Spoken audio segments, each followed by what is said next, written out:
In the UK, 6 million people experience sounds for which there's no external source. These people have tinnitus. The symptoms of tinnitus are often described as ringing, buzzing, or whistling sounds that are perceived within the ears or the head. However, it's not the ear that's responsible. Instead, the causes for tinnitus can be found in the brain. The brain is made up of a huge number of active nerve areas which all have different roles.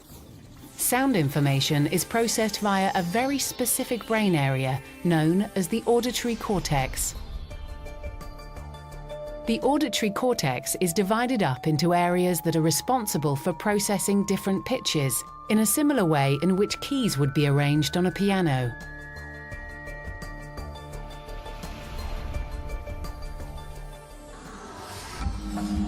Anything which causes us to lose our hearing can have the effect of disrupting this internal keyboard.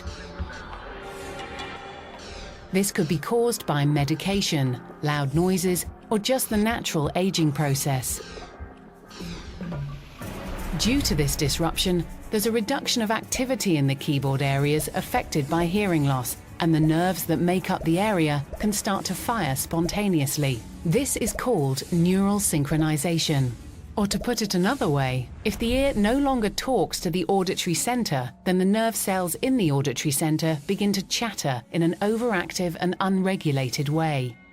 It's this abnormal overactivity which causes us to perceive the tinnitus signal.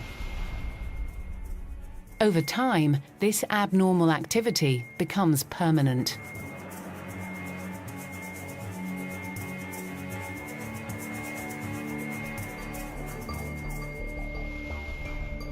Modern imaging procedures enable us to see evidence of the abnormal neural synchrony within the auditory part of the brain. This abnormal neural synchrony doesn't remain limited to the auditory center. Brainwave measurements have shown that brain areas regulating attention, emotions, and stress are also affected. The faulty signals in all these areas together allow the tinnitus tone to invade into our consciousness. This interaction of brain areas influences the individual level of distress and anxiety experienced by each person, as well as the perceived volume and invasiveness of the tinnitus.